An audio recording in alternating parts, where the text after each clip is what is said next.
Vamos a calcular en este problema el área total de un cono y el volumen de un cono. Para ello vemos que en la parte superior tenemos las fórmulas del área total y del volumen del cono. El área total lo calculamos como suma del área de la base más el área lateral. El área de la base, al tratarse de un círculo, es la fórmula de la superficie de un círculo, que es pi r cuadrado. Y el área lateral es una fórmula que hay que aprenderse, que es pi por el radio de la base y por la generatriz, siendo la generatriz este lado. En el problema que nos dan vemos que los datos son la altura y el radio de la base, pero no tenemos la generatriz. Por lo tanto, lo primero que vamos a hacer es calcularnos esta generatriz mediante el triángulo rectángulo que se forma entre la altura, el radio y dicha generatriz. Vamos a extraerlo para que lo podamos ver mejor. Si yo dibujo el triángulo rectángulo que se forma entre la altura, el radio y la generatriz, aplicando el teorema de Pitágoras, veo que hipotenusa al cuadrado es igual a un cateto al cuadrado más el otro cateto al cuadrado, de donde la generatriz será igual a la raíz cuadrada de 36 más 4. Y esto nos da 6,32 centímetros. Como ya tengo la generatriz, ya me puedo calcular el área lateral del cono, que como hemos dicho es pi por el radio de la base y por la generatriz. El radio en este problema es 2 y la generatriz nos la acabamos de calcular y es 6,32. El área lateral nos queda 39,71 centímetros cuadrados.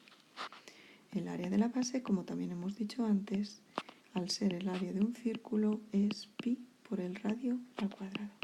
En este problema, si sustituimos el radio que nos dan, que es 2, quedaría pi por 2 al cuadrado.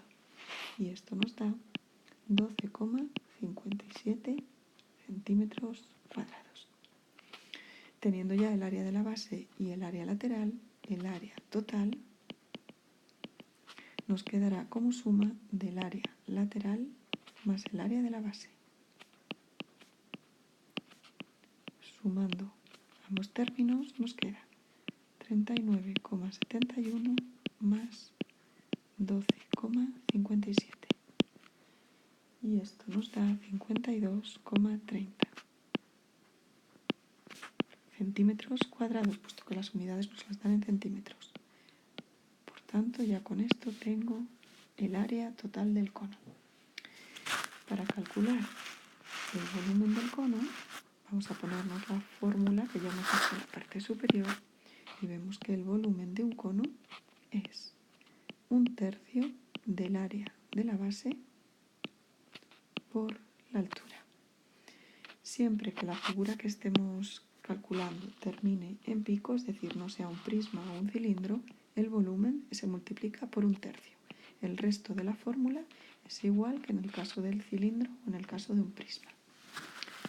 Bien, pues vamos a sustituir los datos que ya hemos calculado previamente.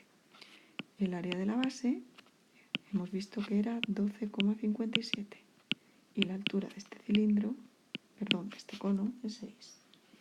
Con lo cual el volumen nos queda 25,13 y como es volumen, centímetros cúbicos.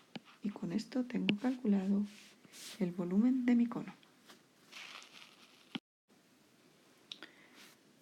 Ahora vamos a calcular un segundo ejercicio, también de un cono, pero donde los datos nos los dan al revés. En este problema, como vemos, nos dan el volumen del cono y el radio de la base, y lo que nos piden es la altura.